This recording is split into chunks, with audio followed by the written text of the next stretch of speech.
welcome to this Interpreter's Reveal on VoiceBoxer, one of the big four RSI interpreting platforms. Before we get started, a few things you need to know. First of all, this is a deep dive, a look under the hood. It's not a critique, it's just a description. In that sense, it's not an endorsement, it's just a look at how the different features on this platform work. Second thing you need to know, I am not affiliated with the company in any way. They did not pay me to do this. They are not sponsoring me to do this. There's no relationship there whatsoever. Now, to fact check my work, however, in this case, I did team up with Seven Sisters Interpreter Training, a group with a plethora of experience in training interpreters, and it does work in partnership with VoiceBoxer. The third thing that you need to know is that anything you see in this video could be different tomorrow. All of the platforms are updating their features, so it's important to get training from the different platforms before you work on them. And that's it. So let's take a look at VoiceBoxer. The first thing we'll get is an email invitation to join the event as an interpreter. And here we are. We've logged in, our event has started, and we can see the speaker, in this case, the live feed of the television that we'll be using for the purposes of this demonstration. We could expand this to be full screen if we wanted to, but since I want to describe the controls, we will leave that for another time. One of the really nice things from the interpreter's perspective, at least, about VoiceBoxer is that the system is designed to always have a moderator. Now, why is that important from the interpreter's perspective? Fundamentally, what it means is that there can only be one speaker live on the floor at a time. So you'll never get those interruptions from someone who accidentally turned their microphone on, joined the meeting late, and their microphone was turned on, and you heard distracting noise. That will not happen on VoiceBoxer. You will only see and hear one speaker at a time as the moderator gives the floor to each person in turn, in order. We have up here the identification of the event, our identification on the other side. We have a series of controls on the left-hand side, and we have our language combinations down here. So let's get started. In terms of our controls, we have a wonderful little button up here, a slowdown request, that we can click on to ask the speaker to reduce his or her pace.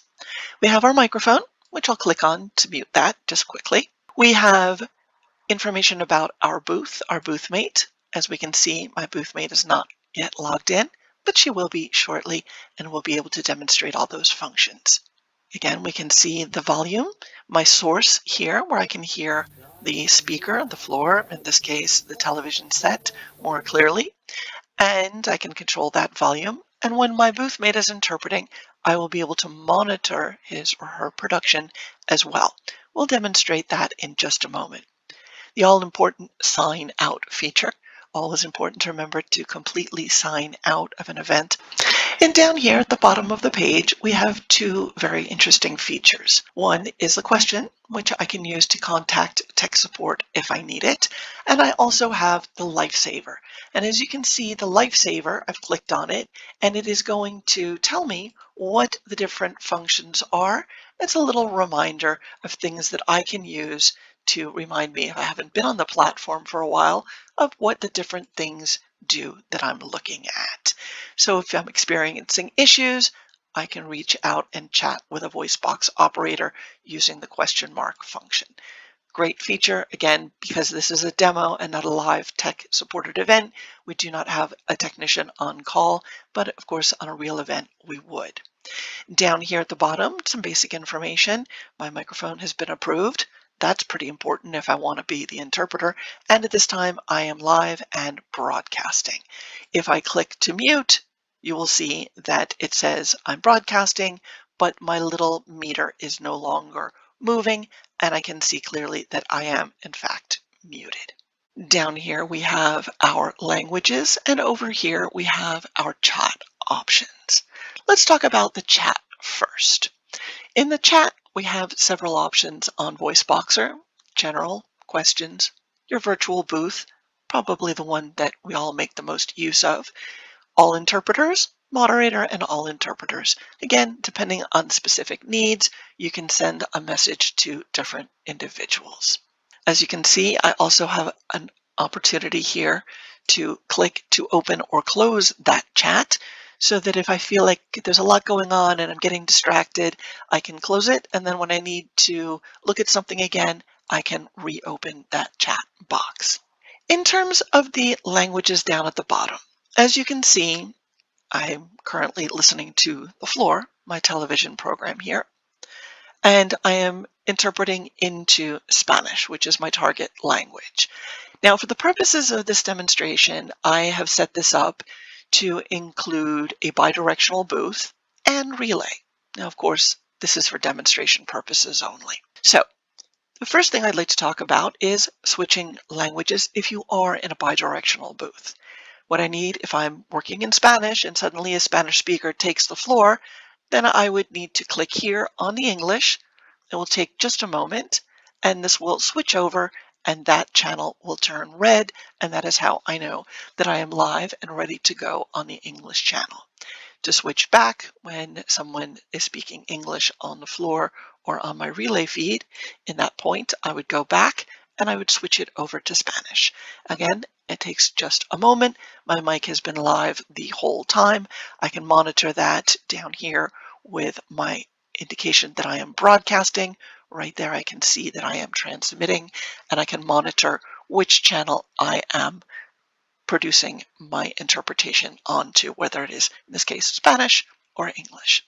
Now, I mentioned a moment ago the option of listening to a colleague, of taking relay. So let's say we've got a Maori speaker on the floor.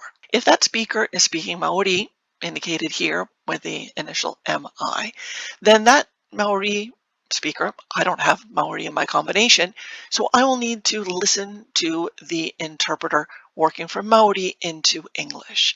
To do that, I will simply click on English, EN, and you will see that what happens is that the indicator of my source, which is shown in blue, has switched from the floor into English. Again, if I need to go back to the floor, I simply click on it. It takes a moment, and the floor is now blue. So in terms of color combinations here, it's very clear. My source language is in blue, and the language that I am interpreting into my target language is in red. Very straightforward, very simple, clean, easy to understand. Now, so far, what we've talked about on VoiceBoxer is what things look like when we just have a speaker, but no slides. Let's take a moment to show you, since the event is paused, as we can see here, just what happens when there is both a speaker and slides. Again, our speaker would be visible here. It's currently paused. We could make it full screen if we wanted to, but the important feature here is the slides. Now, as you can see, I am working in my target language here of English, and what we're seeing is the slide in English. Because I am working, however, in that bidirectional booth, if I need to switch my outgoing language, my target language, to Spanish, all of a sudden what we'll see, because the organizers uploaded this in advance, is the slide that my presenter is using, but duly translated into Spanish. So again, whatever language I am working into, that is the language in which I will see the presentation on my screen. So working into English, I see it in English. Working into Spanish, I see the presentation translated into Spanish. Neat little feature that VoiceBoxer offers. Great, we have all the basics down. Now let's turn to that all-important handover. As we can see on the left, I have the indication of my booth. My booth mate is available. So all I need to do is click on this, and it will send that switch request to her. As you can see, I receive a notification waiting for approval.